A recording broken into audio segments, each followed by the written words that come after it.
Je vous remercie, Monsieur le Président. Permettez-moi d'abord, Monsieur le Président, de souligner la présence de représentants de la communauté marocaine qui sont avec nous aujourd'hui. D'abord, Monsieur Mohamed El Chahine, Monsieur Mohamed El Kayat, Madame Nadia Ghazali et Madame Fatima Chandad.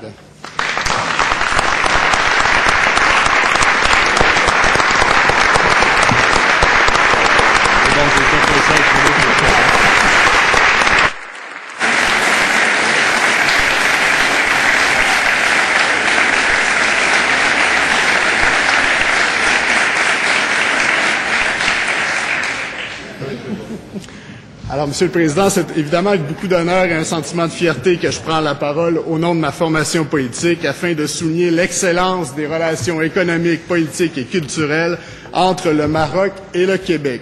Les relations institutionnelles qui ont près de 40 ans. Au fil des ans, le Québec et le Maroc ont souligné une quinzaine d'ententes. Aujourd'hui, 10 d'entre elles sont toujours en vigueur, dont 8 ont été signées d'ailleurs sous un gouvernement du Parti québécois. Des ententes qui couvrent plusieurs domaines variés, l'éducation, la formation, la sécurité sociale, la cartographie géologique ou encore le renforcement des systèmes de gouvernance et de modernisation et même d'administration publique.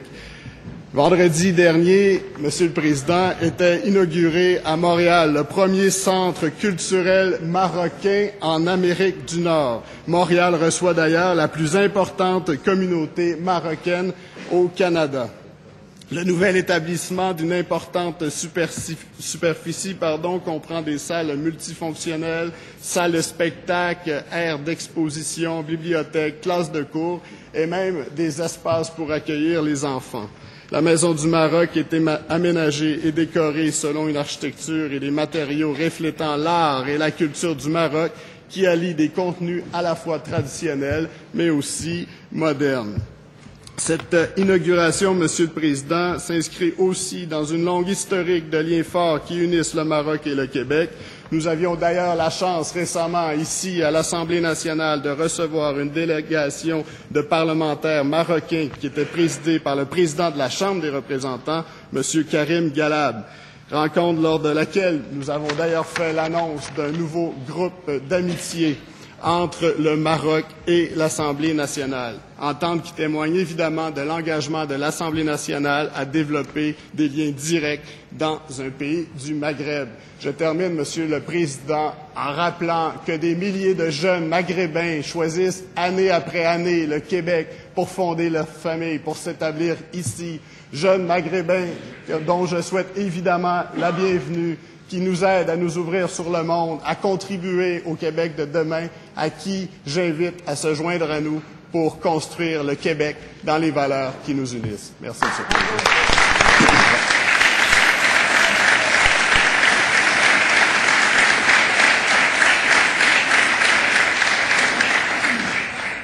Alors, je vous remercie, M. le député, et je cède maintenant la parole à Mme la députée Lopinière, vice-présidente de l'Assemblée nationale, pour son intervention sur cette même motion. Madame la députée, à vous. Merci beaucoup, Monsieur le Président. Alors, mes premiers mots, d'abord, c'est pour saluer... Oui. Oui, tout à fait. Là, Monsieur le député de Montagne. Vous avez tout à fait raison. Oui, vous avez tout à fait raison. Je m'excuse. Monsieur le député de Montagne, Montagnes, à vous pour votre intervention, et on va terminer par Madame la vice-première ministre. C'est très gentil. Merci, Monsieur le Président. Et à mon tour de saluer les gens de la communauté marocaine qui sont ici avec nous aujourd'hui présents. Et la motion qui est présentée, qui est débattue présentement, a toute son importance parce qu'en 2012, on souligne également le 50e anniversaire des relations bilatérales entre le Maroc, le Canada et aussi le Québec. Donc, c'est une motion qui est tout à fait à propos en cette journée. Membre de la francophonie, tout comme le Québec, le Maroc partage de nombreux liens avec le Québec. Mon collègue, un petit peu plus tôt, a mentionné les nombreux ressortissants marocains qui, année après année, choisissent de s'établir au Québec, au Canada. Et cette communauté ne peut que nous faire honneur. Il y a bien sûr le partage de la langue française que nous avons en commun, mais il faut savoir aussi qu'il existe de nombreuses relations économiques entre le Québec et le Maroc au niveau commercial d'une part, mais également au niveau universitaire. Et c'est là Canada, où cette relation ne peut que se raffermir année après année, et aussi plus de 3000 jeunes Marocains également, année après année, choisissent le Canada et plus particulièrement le Québec où venir s'établir. Et bon nombre d'entre eux choisissent effectivement d'y établir leur famille. Donc cette collaboration, elle est riche. Elle est enrichie année après année d'une collaboration sans cesse grandissante. Mon collègue y faisait mention. Nous avons effectivement eu l'occasion, pour ne pas dire le plaisir, de recevoir il y a quelques jours maintenant des représentants de l'Assemblée nationale du Maroc. Cette visite a aussi été l'occasion pour nous de renforcer les liens parlementaires qui unissent notre Assemblée nationale et celle du Maroc. Donc, on ne peut souhaiter que pareille collaboration se raffermisse encore davantage pour les 50 prochaines années. Merci, Monsieur le Président.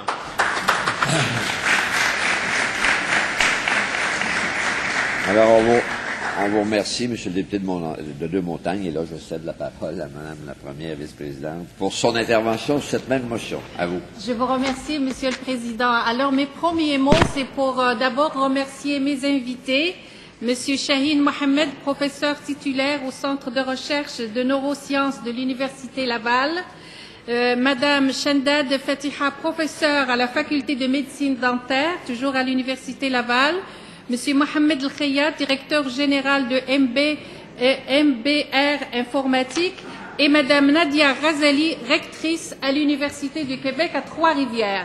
Bienvenue chez nous.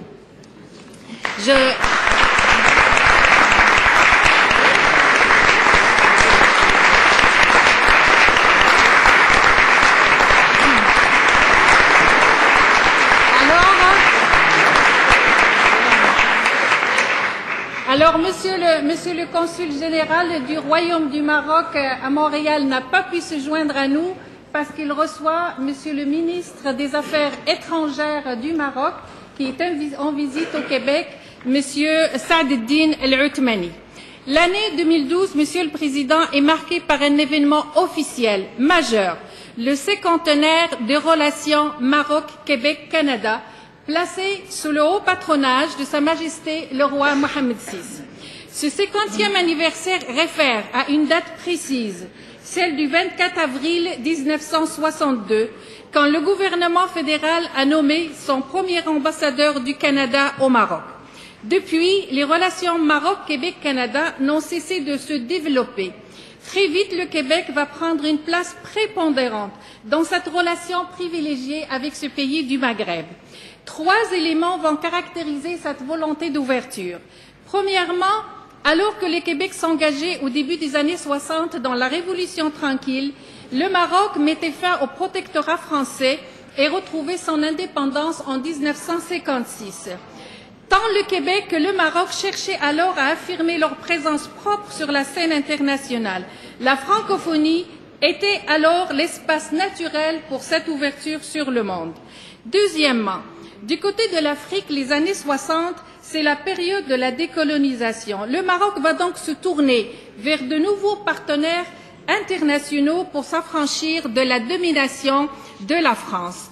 Cet intérêt pour le pays du froid va trouver un écho favorable chez un certain nombre de Québécois qui commencent eux aussi à découvrir que la francophonie a d'autres accents et qu'elle évolue sur d'autres cieux.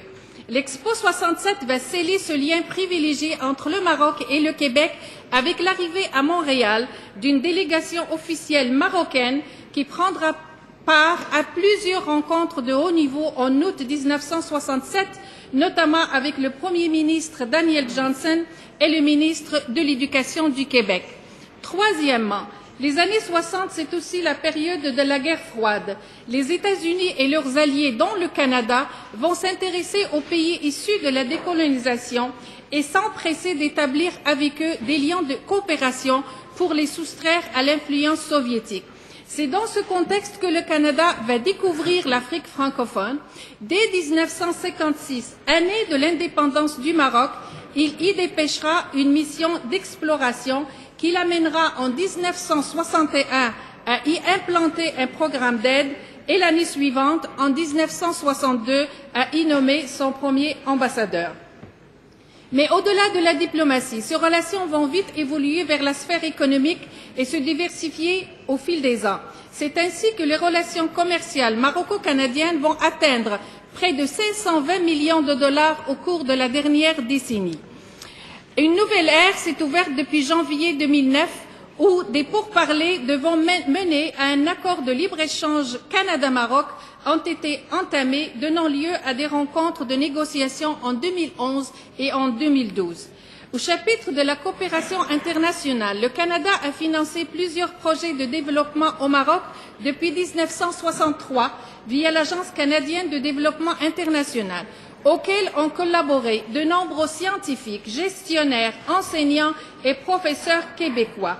Dans ce cadre, la coopération bilatérale maroco-québécoise va conduire à la signature de plusieurs ententes, notamment dans les domaines de l'éducation, de la formation professionnelle, de la promotion de l'emploi, de la santé, de la sécurité sociale et de la protection des citoyens.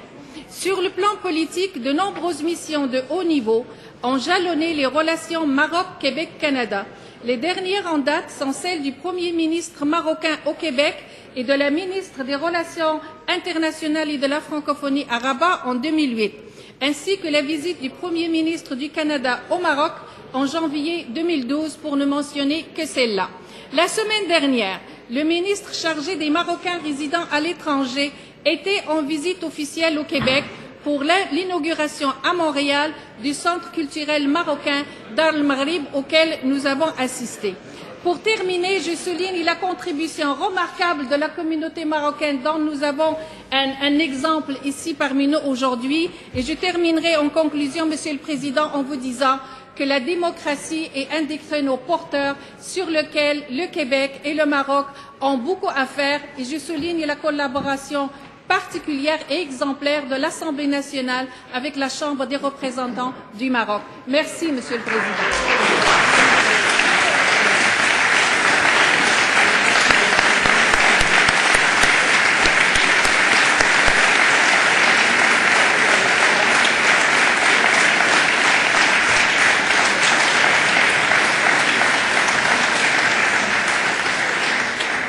Alors, on salue nos invités et manifestement, cette motion est adoptée.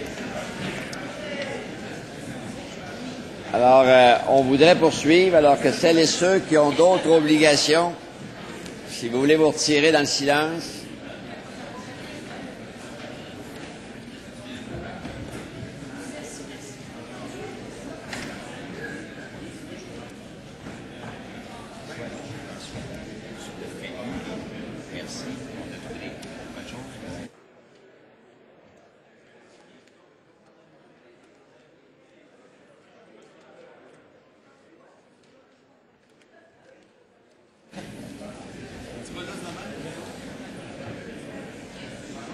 S'il vous plaît, à l'extérieur, les conversations.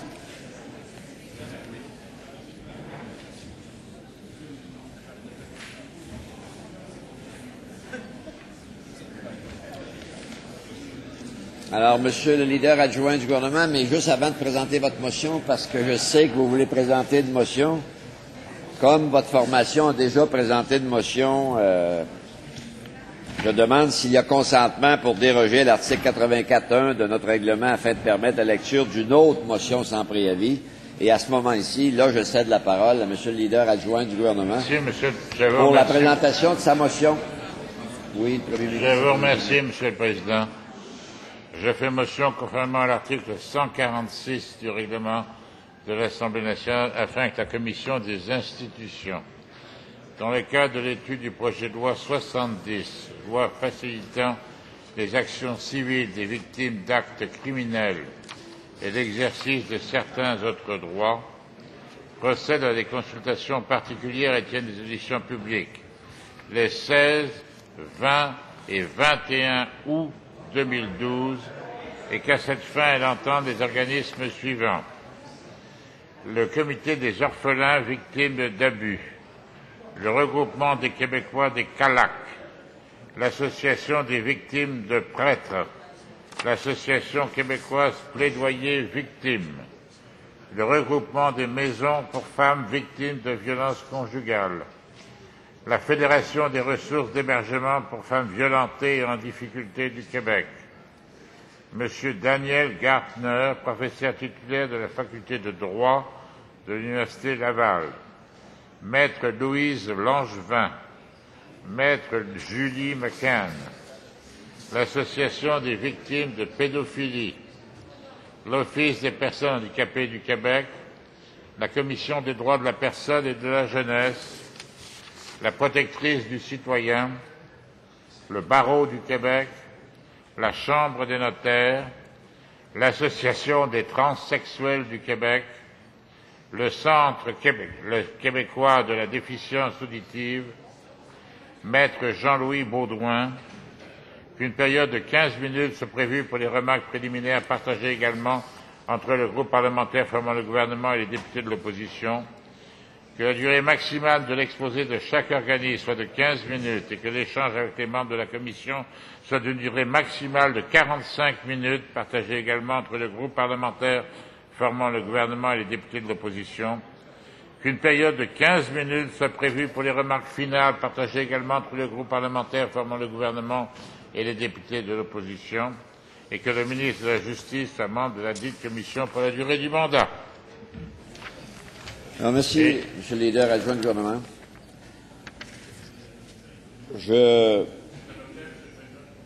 Pardon? La motion est adoptée. Oui, cette motion est adoptée. Je vous remercie, Monsieur le Président. Je peux donner des copies à cette charmante page. Alors, cette motion est adoptée. Avis touchant les travaux des commissions. Je cède à nouveau la parole à Monsieur le leader du gouvernement pour les avis concernant les travaux des commissions. Je vous remercie, Monsieur le Président. Il me fait plaisir d'aviser cette Assemblée que la Commission de l'agriculture, de l'énergie, des pêcheries et des ressources naturelles poursuivra l'étude détaillée à l'égard du projet de loi numéro 51, loi modifiant la loi sur la protection sanitaire des animaux, concernant principalement la sécurité et le bien-être des animaux, aujourd'hui après les affaires courantes, et ce jusqu'à 13h et de 15h à 18h à la salle Louis-Hippolyte Lafontaine. Cette même commission poursuivra l'étude détaillée à l'égard du projet de loi numéro 27, loi sur la Société du Plan Nord, aujourd'hui de 19h30 à 22h30 à la salle Louis-Hippolyte Lafontaine. La Commission de la Culture et de l'Éducation poursuivra l'étude détaillée à l'égard du projet de loi numéro 56, loi visant à lutter contre l'intimidation et la violence à l'école, aujourd'hui après les affaires courantes, et ce jusqu'à 13h, et de 15h à 18h à la salle de l'Assemblée nationale. La Commission des institutions poursuivra l'étude détaillée à l'égard du projet de loi numéro 64, loi favorisant l'accès à la justice en matière familiale, aujourd'hui après les affaires courantes, et ce jusqu'à 13h, et de 15h à 16h30 si nécessaire, et de 19h30 à 22h30 à la salle Louis-Joseph Papineau, toujours si nécessaire.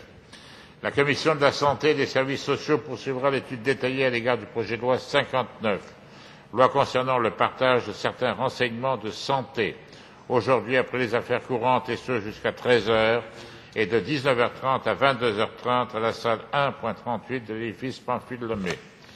La Commission des finances publiques poursuivra l'étude détaillée à l'égard du projet de loi 73, loi concernant principalement la mise en œuvre de certaines dispositions du discours du budget du 20 mars 2012, aujourd'hui de 15h à 18h à la salle 1.38 de l'édifice Pamphile-Lemay et de 19h30 à 22h30 à la salle du Conseil législatif. Et il me fait plaisir de remettre encore une copie de ces avis à cette charmante page. Alors, pour ma part, je vous avise que la Commission de la Santé et des Services sociaux se réunira en séance de travail aujourd'hui de 14h30 à 15h à la salle RC 171 de l'Hôtel du Parlement. L'objet de la séance est de présenter le nouveau modèle du document de soutien pour le mandat sur les agences de la santé et des services sociaux. Je vous avise également que la Commission d'administration publique se réunira en séance de travail demain, vendredi le 8 juin, de 8h à 9h à la salle Louis-Hippolyte Lafontaine afin d'organiser les travaux de la Commission. Nous en sommes maintenant à la rubrique renseignements sur les travaux. Il n'y en a pas. La période des affaires courantes est terminée. Nous allons maintenant procéder aux affaires du jour. Monsieur le leader adjoint du gouvernement. Je vous remercie, Monsieur le Président. Comme vous avez remarqué dans ce que nous avons adopté, que dans les avis que j'ai donnés, il y a une commission parlementaire qui va siéger ici au Salon Bleu. En conséquence, Monsieur le Président, je fais motion pour ajourner nos travaux au vendredi le 8 juin 2012 à 9h45. Moi, je l'avais remarqué. J'espère que les gens qui nous écoutent l'ont remarqué. En conséquence, nous ajournons nos travaux à vendredi 8 juin 2012 à 9h45. Les travaux sont ajournés.